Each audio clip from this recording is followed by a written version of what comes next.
I still remember the first time I saw him. It was just another Monday morning at Everest Tower, where I had recently started working as a marketing coordinator for a tech company on the 32nd floor. The building was one of those glass and steel monuments to modern architecture that dominated the city skyline, all sleek lines and reflective surfaces. I was running late that day, having hit the snooze button one too many times, and was rushing through the lobby when I quite literally bumped into him. Coffee splashed onto the pristine marble floor, narrowly missing both our shoes. "Whoa there," he said, steadying me with a firm hand on my elbow. "Someone's in a hurry this morning." I looked up, and I do mean up, because he towered over my 5 feet 10 inches frame by at least 3 inches, into the most striking pair of hazel eyes I'd ever seen. They crinkled at the corners when he smiled, which he was doing now, revealing a slight dimple in his left cheek. His dark hair was cut short on the sides, but left longer on top, styled in a way that somehow managed to look both professional and effortlessly cool. The security uniform he wore, which on most people looked boxy and unflattering, seemed tailored to his broad shoulders and trim waist. "I'm so sorry," I stammered, feeling heat rise to my cheeks. "First day jitters, I guess." "Well, first week, actually. I started last Wednesday." "No harm done," he replied, releasing my elbow and extending his hand instead. "I'm Marcus, security for the building." "Alex," I replied, taking his hand. His grip was warm and firm, lingering just a moment longer than strictly necessary. "Marketing, 32nd floor." "Well, Alex from marketing, 32nd floor," he said with a grin that made my heart do a little flip. "Maybe tomorrow you can slow down enough to enjoy your coffee before wearing it." That was 3 months ago, and since then, I'd found increasingly flimsy excuses to pass through the main security desk where Marcus usually stationed himself. I'd take the long way around to the elevators, or forget something in my car, so I'd have to go through the lobby again. Sometimes I'd even bring an extra coffee, casually mentioning that the cafe had accidentally made 2 when I only ordered 1. Marcus always accepted with that same dimpled smile that made my knees weak, and we'd chat for a few minutes before I reluctantly headed to my actual job. There was something about him that drew me in, beyond the obvious physical attraction. He had this calm, steady presence that made you feel safe just being near him. He remembered details about people, asking me about a project I'd mentioned weeks earlier or commenting on how I seemed less stressed than the last time he saw me. And he had this way of looking at me sometimes, when he thought I wasn't paying attention, that made me wonder if perhaps I wasn't the only one feeling this pull between us. But neither of us had made a move beyond friendly conversation. I wasn't even sure if he was interested in men, though I had my suspicions based on a few comments he'd made and the rainbow pin I'd noticed on his backpack once. Still, workplace romances were complicated enough without adding the uncertainty of someone's sexuality into the mix. So I contented myself with our brief interactions, telling myself that friendship was enough. That all changed the night of the company's quarterly review meeting. These meetings always ran late, with executives droning on about projections and market analysis until everyone's eyes glazed over. By the time we finished, it was nearly 10 p.m., and I was one of the last to leave, having stayed behind to organize some materials for my boss. The main elevator bank was undergoing maintenance after hours, so a building-wide email had instructed everyone to use the service elevators on the opposite side of the floor. This meant walking through a part of the building I rarely visited, past conference rooms and the rarely used emergency stairwell. As I turned the corner, I nearly collided with someone again. And just like our first meeting, I found myself looking up into Marcus's familiar face. "We have to stop meeting like this," he joked, his voice echoing slightly in the empty hallway. He wasn't wearing his usual uniform, but instead had on dark jeans and a simple navy Henley that hugged his torso in ways that made my mouth go dry. "Late night. Quarterly review," I explained, trying not to stare. "What are you doing here?" "I thought you worked mornings." "Covering for a colleague," he said, then gestured to the tablet in his hand. "Just finishing security rounds. Checking all the emergency exits and stairwells." "Sounds thrilling," I teased. "Oh, absolutely. The highlight of my week," he replied with a laugh. "Actually, I was just about to check this stairwell. Want to walk down together? The service elevator is slow as molasses this time of night." I hesitated only briefly before nodding. "Sure, why not?" 32 flights of stairs after a 3-hour meeting sounds perfectly reasonable. Marcus laughed again, a rich sound that seemed to reverberate through my chest. We can take the elevator from the 15th floor. They're only working on the main bank. He pushed open the heavy door to the stairwell, holding it for me to pass through. The space was utilitarian. Concrete steps with metal railings, emergency lighting casting everything in a soft yellow glow. It felt strangely intimate after the bright fluorescence of the office. I don't think I've ever actually used these stairs before, I commented as we began our descent, our footsteps creating a rhythmic echo. Most people don't unless there's a fire drill, Marcus replied. Which makes them perfect for what? I asked when he didn't finish his thought. He glanced at me with a mischievous smile. For taking a breather during a long shift. Sometimes I come here to escape for a few minutes. It's quiet. No one bothers you. Your own private hideaway in a building full of people, I observed, watching how the dim lighting cast shadows across his face, accentuating his strong jawline. Exactly. Plus, he added, lowering his voice conspiratorially as we reached the landing between floors, this particular stairwell has no cameras. I raised an eyebrow at that. No cameras? Isn't that a security concern? Marcus shrugged, stopping on the landing. Budget cuts when they renovated last year. They prioritized the main areas, lobbies, elevator banks, parking garage. The emergency stairwells were deemed low risk since they're rarely used and have alarm bars on the external doors. So you're telling me this is the one place in this entire high-security building where there's no surveillance? I asked, suddenly very aware of how alone we were. Exactly, Marcus said, his eyes holding mine. No one watching. No one recording. The air between us seemed to thicken, charged with something unspoken. We'd stopped walking, standing face to face on the landing. I could hear my heartbeat pounding in my ears, drowning out the distant hum of the building's systems. And why exactly are you sharing this information with me? I asked, my voice coming out huskier than I intended. Marcus took a step closer. Maybe I wanted to prove it to you. Prove what?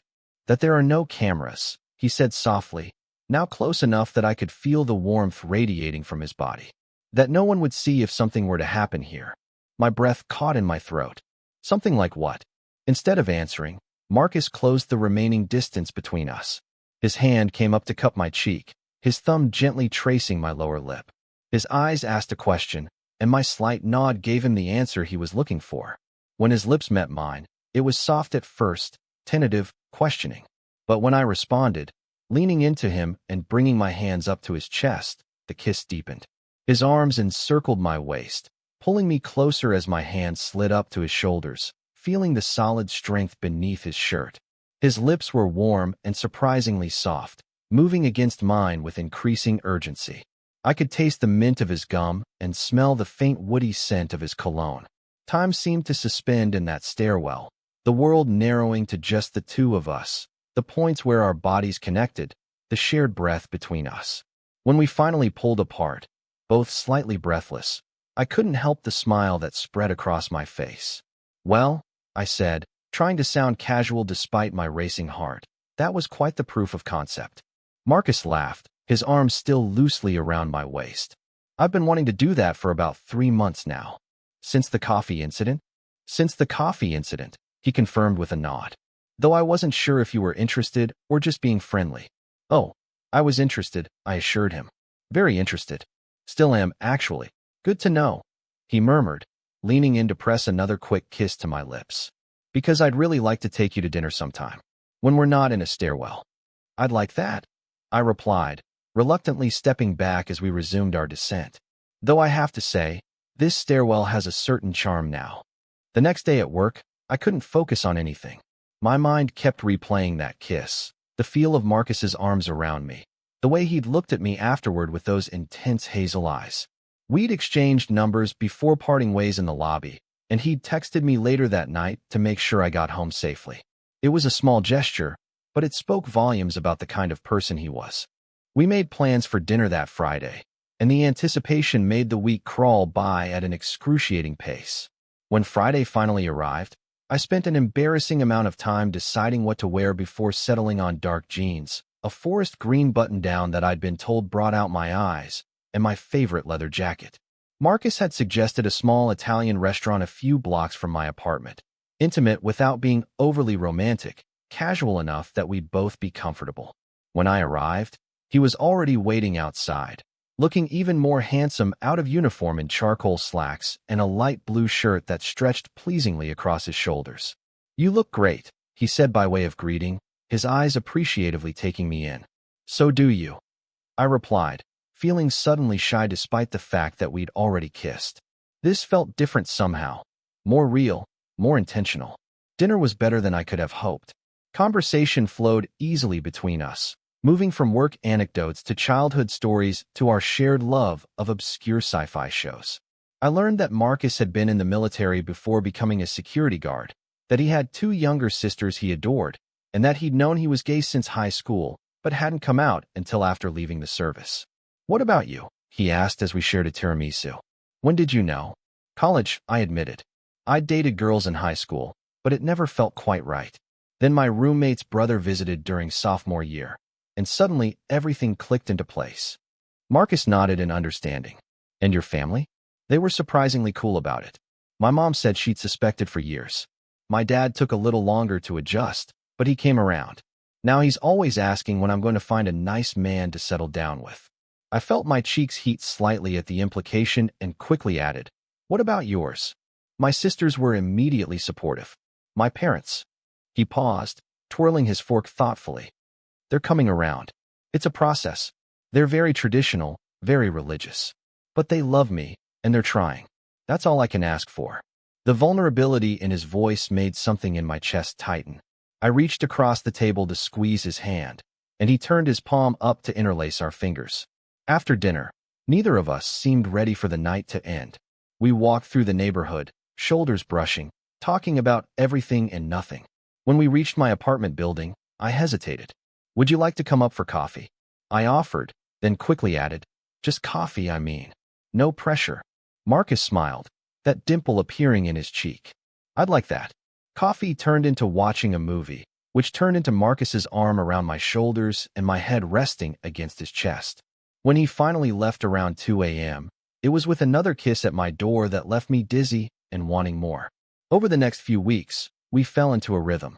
We'd have lunch together when our schedules aligned, text throughout the day, and spend evenings at each other's places when we were both free. Marcus was a surprisingly good cook, and I enjoyed watching him move confidently around his kitchen, preparing meals while telling me stories about his day. We took things slowly in the physical department, both of us wanting to build something solid before rushing into anything. But there was an undeniable chemistry between us that made even simple touches electric. And then there was the stairwell. It became our special place in a way, a private joke between us. Sometimes, if we happened to be alone there, Marcus would pull me into a quick kiss, both of us grinning like teenagers sneaking around. Not everything was perfect, of course. We had our challenges. Marcus worked irregular hours, sometimes covering night shifts that meant we went days without seeing each other. I had a demanding boss who frequently required last-minute overtime. And there was the complication of dating someone connected to my workplace, even if Marcus wasn't technically my coworker. The first real test of our relationship came about 2 months in, when I was invited to a company gala that included +1s. I wanted to ask Marcus, but I hesitated, unsure if he'd be comfortable attending as my date when many of the people there knew him as the building security guard. When I finally brought it up, trying to sound casual, Marcus was quiet for a long moment. "Are you asking if I want to go, or if I'm comfortable going?" he finally asked. "Both, I guess," I replied honestly. "I want you there, but I also don't want to put you in an awkward position." He sighed, running a hand through his hair. "I'd be lying if I said I hadn't thought about this, about how people might see us together.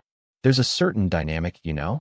You're this educated marketing professional, and I'm the guy who checks IDs in the lobby. That's not how I see you," I protested. "I know that," he said softly, "but it's how some people will see us. And I've had to make peace with that in previous relationships. The question is whether you have." His words hit me hard, making me realize I'd been unconsciously worrying about the same thing, not because I was ashamed of him, but because I hated the thought of anyone looking down on him or questioning why we were together. "I don't care what anyone thinks," I said firmly, taking his hand. "I'm proud to be with you. I just didn't want to put you in a position where you'd be uncomfortable." Marcus studied my face for a moment, then smiled. Then let's go to this gala. I clean up pretty well, you know, and I'd like to see you in a suit. The night of the gala arrived, and any lingering concerns I had vanished the moment I saw Marcus in his tailored charcoal suit. Looking so handsome, it actually made my heart hurt a little. We entered the venue together, his hand a reassuring pressure on the small of my back. There were a few raised eyebrows and curious glances when people recognized him, but most of my colleagues were welcoming. My boss even pulled me aside at one point to tell me she thought Marcus was a catch, and that we made a lovely couple. The real surprise came when the CEO's executive assistant approached us during dinner. Marcus, right? She asked. You work security at Everest Tower? Marcus nodded, tensing slightly beside me. I thought so. I remember you helped me when my car wouldn't start in the parking garage last winter. You were so kind. She turned to me. You've got a good one here.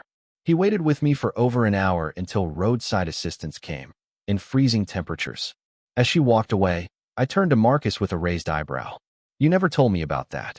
He shrugged, looking embarrassed. It was nothing. Part of the job. Waiting an hour in the cold is above and beyond, I pointed out.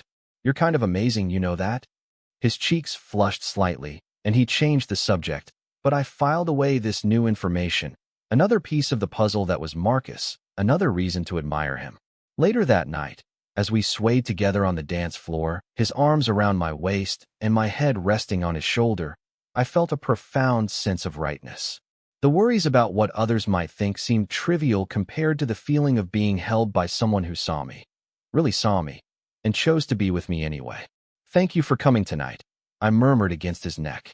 Thank you for asking me, he replied, pulling back slightly to look at me. I'm glad we did this. Me too. I hesitated, then added, I think I'm falling in love with you. I hadn't planned to say it. The words just tumbled out, honest and unfiltered. For a heart-stopping moment, Marcus was silent, his expression unreadable. Then his face softened into a smile that reached all the way to his eyes. I think I fell for you the moment you spilled coffee at my feet, he said softly. I've just been waiting for you to catch up.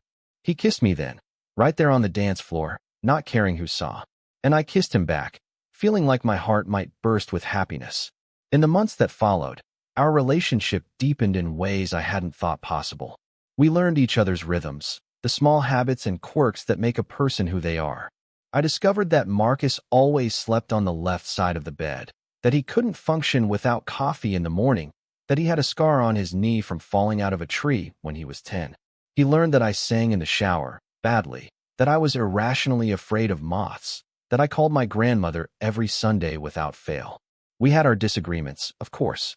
Marcus was meticulously tidy, while I tended to leave clothes draped over chairs and books stacked on every surface. He was a morning person, I was decidedly not.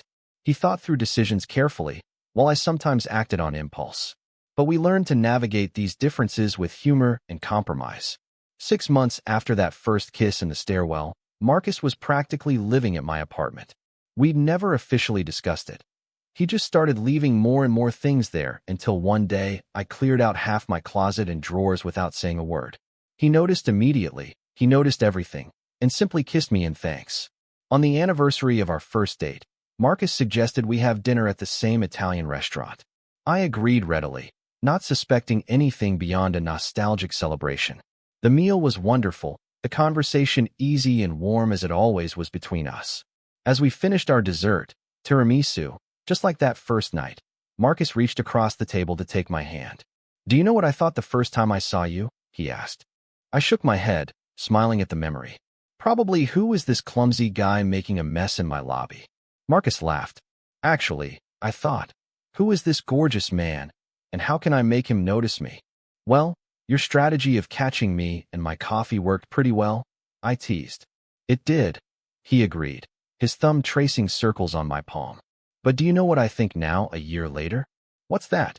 I think that I've never been happier in my life than I am with you, he said, his voice dropping to that soft, sincere tone that always made my heart race. I think that I want to wake up next to you every morning and fall asleep beside you every night. I think that I want to build a life with you, Alex. My breath caught as he reached into his pocket and pulled out a small velvet box.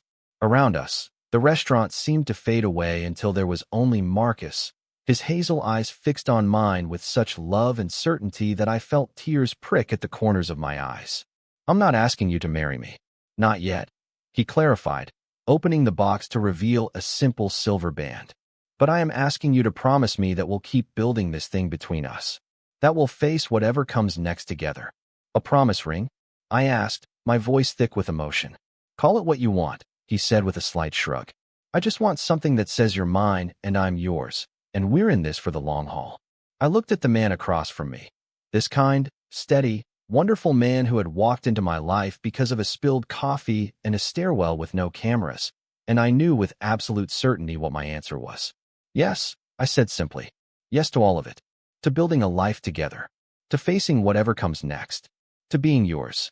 Marcus slid the ring onto my finger, and it fit perfectly, like it was always meant to be there. When he looked up at me, his eyes were suspiciously bright. "I love you, Alex." "I love you too," I replied, leaning across the table to kiss him, not caring who saw. Later that night, as we lay tangled together in our bed, I couldn't help but laugh softly at the path that had led us here. "What's so funny?" Marcus asked, his voice drowsy as he traced patterns on my bare shoulder.